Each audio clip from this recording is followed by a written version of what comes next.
প্রথম দেখায় মনে হতে পারে গ্রামীণ পরিবেশে মাটির চুলায় রান্না হচ্ছে, কিন্তু আসলে চিত্রটি ঢাকার একটি হোটেলের। এই হোটেলে 56 বছর ধরে মাটির চুলায় রান্না হচ্ছে, স্বাদও সেই প্রথম দিকের মতো। স্পেশালি হচ্ছে আপনার মশলা, যেভাবে আমরা মশলা দিই খাবারের টেস্ট হয়, খাবারের একটা মান ভালো হলে মনে করেন লোকজন খাবারের জন্য আসে। খাবারের মান না হলে, ভালো না হলে তো সেখানে আর লোক আসবে না।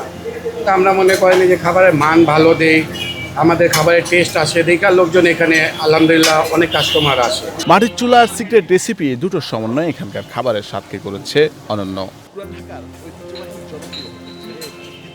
ভোজন রসিকরা ভিন্নধর্মী টেস্ট পাওয়ার জন্য খাবারটা খুবই টেস্টি। আর প্রথম কথা হচ্ছে এটা 56 বছর আগের পুরনো খাবার, এই জন্য প্রথম যে টেস্টটা, অথেন্টিক টেস্ট, ওটা এখনও আছে, যার জন্য দূর দূরান্ত মানুষ এখান থেকে খেতে আসে, অনেক দূর দূর থেকে আসছে, মানে মানুষ আসে। আমিও পুরান ঢাকা থেকে আসছি। খাবারটা খুবই টেস্টি।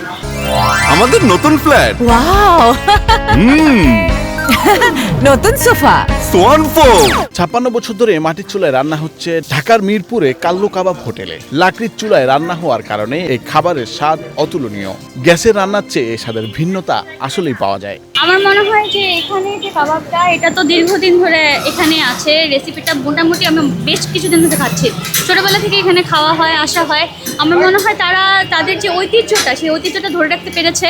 তাদের যে রেসিপিটা তারা আনচেঞ্জ রাখতে পেরেছে। 56 বছর আগে দাদা গড়ে দিয়েছেন এই হোটেল, এরপর বাবা তার উত্তরসূরি হিসেবে ছেলেরাই খাবারের মান ভালো রেখে কাজ করে যাচ্ছেন।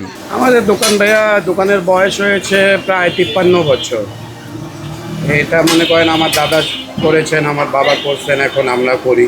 এখানে আসলে গ্রামের রান্নার ফিল পাই, যেন ধোয়া ওঠা লাকড়ির চুলায় ঢাকার মাঝে গ্রামের ফিল। এমনটাই জানাচ্ছিলেন এই হোটেলে খেতে আসা ভোজন রসিকরা। এটা আসলে অনেক ঐতিহ্যবাহী পুরান দোকান। ওনার বাবার সময় থেকে আমরা খাওয়া দাওয়া করি। আর লার্কির চুলার স্বাদ আসলে অন্যরকম। গ্রামে গেলে যেরকম লার্কির চুলার একটা ফিল পাওয়া যায়, ঠিক ঢাকার মধ্যে এটা একটা আধুনিকতায়ন, যে এখনও সেই এখানে আসলে মানে গ্রামের রান্নার সেই ফিলটা পাই। নুরুল আফসার, বৈশাখী সংবাদ।